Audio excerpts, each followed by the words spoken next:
ఓం శాంతి. ఈరోజు Murali date 3 July 2026. బాబా చెప్తున్నారు, మధురమైన పిల్లలు, మీరు ఈ డ్రామా ఆది మధ్యాంతాలను తెలుసుకున్నారు.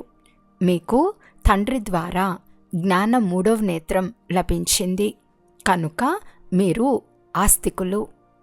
ఈరోజు మురళిలోని ప్రశ్న, తండ్రికి గల ఏ బిరుదును ధర్మస్థాపకులకు ఇచ్చేందుకు వీలు లేదు?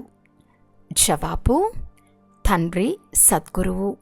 ఏ ధర్మస్థాపకుణ్ణి గురువు అనేందుకు వీలు లేదు. ఎందుకంటే గురువు అనగా దుఃఖాల నుండి విడిపించి సుఖంలోకి తీసుకెళ్లేవారు. ధర్మస్థాపన చేసేవారి వెనుక వారి ధర్మంలోని ఆత్మలు పైనుండి క్రిందకు వస్తాయి.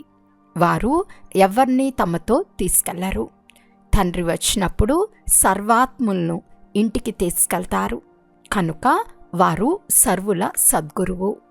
పాట, ఈ పాప ప్రపంచం నుండి. ఓం శాంతి. మధురాతి మధురమైన ఆత్మిక పిల్లలు పాటలోని చరణాన్ని విన్నారు. ఇది పాప ప్రపంచం. పిల్లలైన మీకు ఇది పాప ప్రపంచమని కూడా తెలుసు. ఇది ఎంత చెడ్డ పదం, కానీ ఇది నిజంగానే పాపాత్ముల ప్రపంచమని మనుషులు అర్థం చేసుకోరు. తప్పకుండా పుణ్యాత్ముల ప్రపంచం కూడా ఉండేది. దానిని స్వర్గమని అంటారు. పాపాత్ముల ప్రపంచాన్ని నరకము అని అంటారు. భారతదేశంలోనే స్వర్గము నరకముల గురించిన చర్చ చాలా జరుగుతుంది. మనుషులు మరణిస్తే స్వర్గస్థులయ్యారని అంటారు కనుక దీని ద్వారా వారు నరకవాసులని సిద్ధమవుతుంది. పతిత ప్రపంచం నుండి పావన ప్రపంచంలోకి వెళ్ళారు. కానీ మనుషులకు ఏమీ తెలియదు. నోటికి ఏది వస్తే అది మాట్లాడుతూ ఉంటారు. యథార్థమైన అర్థంను వారు కొద్దిగా కూడా అర్థం చేసుకోరు. తండ్రి వచ్చి పిల్లలైన మీకు ఓదార్పునిస్తున్నారు. ఇప్పుడు కొద్దిగా ధైర్యం ఉంచండి. మీరు పాపాల బరువుతో చాలా భారంగా అయిపోయారు. ఇప్పుడు మిమ్మల్ని పుణ్యాత్ములుగా చేసి స్వర్గమని పిలువబడే ప్రపంచానికి తీసుకెళ్తారు. అక్కడ ఏ పాపము ఉండదు, ఏ దుఃఖం కూడా ఉండదు. పిల్లలకు ఇప్పుడు ధైర్యం లభించింది. ఈరోజు ఇక్కడ ఉన్నారు, రేపు తమ శాంతిధామము సుఖధామానికి వెళ్తారు. ఉదాహరణకి, వ్యాధిగ్రస్తుడైన మనిషి కొంచెం కోలుకునేటప్పుడు నీవు త్వరగా కోలుకుంటావని అతనికి ధైర్యంనిస్తారు. ఇది తండ్రి ఇస్తున్న అనంతమైన ధైర్యం. అనంతమైన తండ్రి చెప్తున్నారు, మీరు చాలా దుఃఖితులుగా పతితులుగా అయిపోయారు. ఇప్పుడు పిల్లలైన మిమ్మల్ని ఆస్తికులుగా చేస్తాను. తర్వాత రచన పరిచయాన్ని కూడా ఇస్తాను. మాకు రచయిత రచనల గురించి తెలియదని ఋషులు మొదలైన వారు అంటూ వచ్చారు. ఇప్పుడు వారిని గురించి ఎవరికి తెలుసు? ఎప్పుడు ఎవరి ద్వారా వీరిని గురించి తెలుసుకోవచ్చో ఎవరికి తెలియదు. డ్రామా ఆది మధ్యాంతాల గురించి ఎవరికి తెలియదు. తండ్రి చెప్తున్నారు, నేను సంగం యుగంలో వచ్చి డ్రామానుసారం పిల్లలైన మిమ్మల్ని మొట్టమొదట ఆస్తికులుగా చేస్తాను. తర్వాత మీకు రచన ఆది మధ్యాంతాల రహస్యాన్ని వినిపిస్తాను. అనగా మీ జ్ఞాన 3వ నేత్రాన్ని తెరిపిస్తాను. మీకు జ్ఞాన ప్రకాశం లభించింది కనుక వెలుగు వెళ్ళిపోతే మనుషులు అంధులైపోతారు. ఈ సమయంలో మనుషులకు జ్ఞాన 3వ నేత్రం లేదు. మనుషులై ఉండి కూడా ఆ తండ్రిని గురించి మరియు రచన ఆది మధ్యాంతాలను తెలుసుకోలేదంటే వారిని బుద్ధిహీనులు అని అంటారు. ఒకరేమో గుడ్డివాణ్ణి, పిల్లలైన గుడ్డివారు. రెండోవారు నేత్రాల గలవారు అని పాటలో కూడా ఉంది. మహాభారత యుద్ధం జరిగిందని దాని ద్వారా ఒకే ఒక ఆది సనాతన దేవీ దేవతా ధర్మం స్థాపించబడిందని చూపిస్తారు. తండ్రి వచ్చి ఆత్మలకు సత్యుగ స్వరాజ్యాన్ని ఇచ్చేందుకు సహజ రాజ్యోగాన్ని నేర్పించారు. నేను రాజును, నేను బ్యారిస్టర్ను అని ఆత్మ చెప్తుంది. ఇప్పుడు మనం విశ్వరచయిత ద్వారా విశ్వరాజ్యాన్ని తీసుకుంటున్నామని ఆత్మలైన మీకు తెలుసు. వారు దేనిని రచిస్తారు? నూతన ప్రపంచాన్ని. తండ్రి నూతన సృష్టిని రచిస్తారు. వారు సృష్టికర్త కూడా. కనుక వారిలో పూర్తి జ్ఞానమంతా ఉంది. పూర్తి ప్రపంచ చరిత్ర ఏ ఒక్కరికి తెలియదు. ఎవరికి జ్ఞానం మూడవ నేత్రం లేదు. తండ్రి తప్ప వేరెవ్వరూ మూడవ నేత్రాన్ని ఇవ్వలేరు. ప్రపంచ చరిత్ర, భూగోళాలు, మూలవతనము, సూక్ష్మవతనము, స్థూలవతనము ఇవన్నీ మీకు తెలుసు. మూలవతనం ఆత్మల ప్రపంచం. మేము బ్రహ్మంలో కలిసిపోతామని, లేక జ్యోతిలో జ్యోతి కలిసిపోతుందని సన్యాసులు అంటారు. కానీ అలా జరగదు. బ్రహ్మతత్వంలో వెళ్ళి నివసిస్తామని మీకు తెలుసు. ఆ శాంతిధామము ఆత్మల ఇల్లు. వారు బ్రహ్మతత్వంనే భగవంతుడని అంటారు. ఎంత తేడా ఉంది? బ్రహ్మం ఒక తత్వం. ఆకాశం ఎలా ఒక తత్వమో బ్రహ్మం కూడా ఒక తత్వం. అక్కడ ఆత్మలు పరంపిత పరమాత్మ నివసిస్తారు. దానిని స్వీట్ హోమ్ అని అంటారు. అది ఆత్మల ఇల్లు. బ్రహ్మ మహాతత్వంలో ఆత్మలు లీనము అవ్వవని, ఆత్మ ఎప్పుడూ వినాశనం కాదని పిల్లలకు తెలిసింది. ఆత్మ అవినాశి. ఇది తయారు చేయబడిన అవినాశి డ్రామా. ఈ డ్రామాలో చాలామంది పాత్రధారులున్నారు. ఇప్పుడు సంగం యుగం నడుస్తున్నది. అనగా ఈ సమయంలో పాత్రధారులందరూ హాజరై ఉన్నారు. ఉదాహరణకి నాటకం పూర్తి అవ్వగానే పాత్రధారులందరూ, రచయిత మొదలైన వారంతా హాజరవుతారు కదా. ఈ సమయంలో ఈ అనంతమైన డ్రామా కూడా పూర్తి అవుతుంది. మళ్ళీ రిపీట్ అవ్వనున్నది. ఆ హద్దు నాటకాలలో మార్పులు చేయవచ్చు. డ్రామా పాతదైపోతుంది. ఈ అనంతమైన డ్రామా అనాది, అవినాశి. తండ్రి త్రికాలదర్శులుగా, త్రినేత్రులుగా చేస్తారు. దేవతలు త్రికాలదర్శులు కారు. శూద్రవర్ణం వారు కూడా త్రికాలదర్శులు కారు. బ్రాహ్మణ వర్ణంలోని మీరు మాత్రమే త్రికాలదర్శులు. ఎంతవరకు బ్రాహ్మణులు కావారో అంతవరకు జ్ఞాన మూడవ నేత్రం లభించదు. మీకు వృక్షం ఆది మధ్యాంతాల గురించి, సర్వధర్మాల గురించి కూడా తెలుసు. మీరు కూడా మాస్టర్ జ్ఞానసాగరులుగా అవుతారు. తండ్రి పిల్లలను తన సమానంగా తయారు చేస్తారు కదా. జ్ఞానసాగర్లు ఒక తండ్రి మాత్రమే. వారు సర్వాత్మల తండ్రి. పిల్లలందరినీ ఆస్తికులుగా చేసి త్రికాలదర్శులుగా చేస్తారు. శివబాబా వచ్చి ఉన్నారని, వారిని స్మృతి చేయండి ఇప్పుడు పిల్లలైన మీరు అందరికీ చెప్పాలి. ఎవరైతే ఆస్తికులుగా అవుతారో వారు తండ్రిని చాలా బాగా ప్రేమిస్తారు. మీపై తండ్రికి కూడా ప్రేమ ఉంది. మీకు స్వర్గవారసత్వంని ఇస్తారు. వినాశకాలే విపరీత బుద్ధి వినశ్యంతి, వినాశకాలే ప్రీతి బుద్ధి విషయంతి అని గాయనం చేయబడుతుంది. గీతలో కొన్ని విషయాలు సత్యంగా ఉన్నాయి.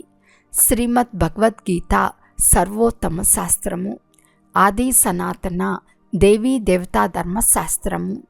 ముఖ్యమైన ధర్మశాస్త్రాలు 4 అని తెలిపించబడింది. ఇతర ధర్మస్థాపకులు కేవలం తమ ధర్మాలను స్థాపించేందుకు మాత్రమే వస్తారు. అక్కడ రాజ్యం మొదలైన విషయాలేవీ లేవు. వారిని గురువులని కూడా చెప్పలేరు. తిరిగి తీసుకెళ్లటం గురువు కర్తవ్యం.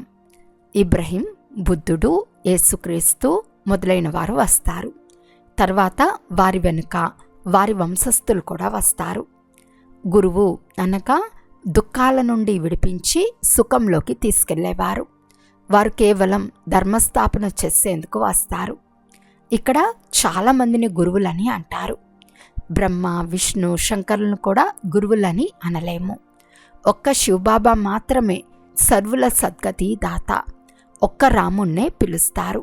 శివబాబాను కూడా రాముడని అంటారు. చాలా భాషలున్నాయి. పేర్లు కూడా చాలా పెట్టేశారు. వారి వాస్తవిక నామం శివ. వారిని సోమనాథుడు అని కూడా అంటారు. సోమరసంను త్రాగించారు అనగా జ్ఞానధనాన్ని ఇచ్చారు. అంతేకాని నీరు మొదలైన వాటి మాటే లేదు. మిమ్మల్ని సన్ముఖంలో మాస్టర్ జ్ఞానసాగరులుగా, మాస్టర్ ఆనంద సాగరులుగా తయారు చేస్తున్నారు. తండ్రి జ్ఞానసాగర్లు. పిల్లలైన మిమ్మల్ని జ్ఞాన నదులుగా తయారు చేస్తారు. సాగరం ఒక్కటే ఉంటుంది. ఒక్క సాగరం నుండి అనేక నదులు వెలువడతాయి. ఇప్పుడు మీరు సంగం యుగంలో ఉన్నారు. ఈ సమయంలో భూమి అంతా రావణుని స్థానంగా ఉంది. కేవలం ఒంకాలంకే కాదు, పూర్తి భూమిపై రావణుని రాజ్యం ఉంది. రామరాజ్యంలో చాలా కొద్ది మంది మనుషులే ఉంటారు. ఇప్పుడు ఇది కేవలం మీ బుద్ధిలో మాత్రమే ఉంది. తండ్రి అర్థం చేయించారు, నేను 3 ధర్మాలను స్థాపన చేస్తాను. బ్రాహ్మణ, దేవత, క్షత్రియ ధర్మాలు. తర్వాత అందరూ వైశ్య, శూద్ర వర్ణాలలో వచ్చి తమ తమ ధర్మాలను స్థాపిస్తారు. అనేక ధర్మాల వినాశనం కూడా చేయిస్తారు. భారతదేశంలో త్రిమూర్తి చిత్రాన్ని కూడా తయారు చేస్తారు, కానీ అందులో శివుని చిత్రాన్ని ఎగరగొట్టేశారు. పరంపిత పరమాత్మ శివుడు బ్రహ్మ ద్వారా స్థాపన, విష్ణు ద్వారా పాలన చేస్తారని, వారిని చేయించేవారని అంటారని శివుని చిత్రం ద్వారా మాత్రమే రుజువవుతుంది. స్వయం కూడా కర్మ చేస్తారు, పిల్లలైన మీకు కూడా నేర్పిస్తారు. కర్మ, అకర్మ, వికర్మల గతిని కూడా అర్థం చేయిస్తారు. రావణ రాజ్యంలో మీరు చేయు కర్మలన్నీ వికర్మలుగానే అవుతాయి. సత్యుగంలో మీరు చేయు కర్మలు అకర్మలుగా ఉంటాయి.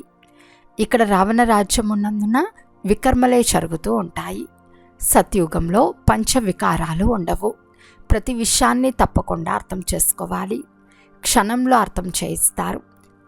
ఓం యొక్క అర్థంను వారు చాలా విస్తారంగా తెలియచేస్తారు.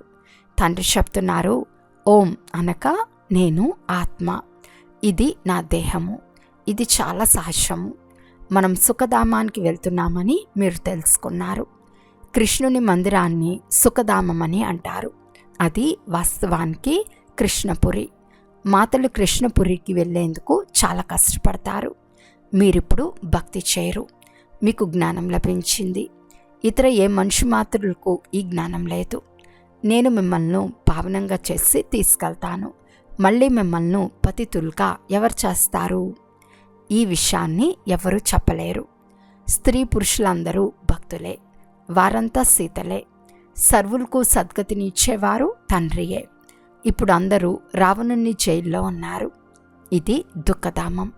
తండ్రి మిమ్మల్ని సుఖధామానికి యజమానులుగా చేస్తున్నారు.